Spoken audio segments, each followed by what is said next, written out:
ভাইয়া আপেল কত করে পিস? ভাইয়া 50 টাকা পিস। ভাইয়া ভালো হবে তো? ওই মিয়া ভালো না মানে খা দেখেন। হ্যাঁ দেখি তো। এই তুই খা দেখ তো, কবুন আমার ভালো না।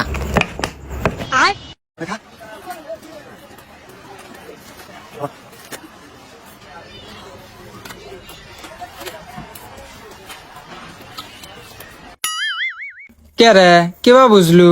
না খুব একটা সুবিধার না ভাই, নেন নেমু না।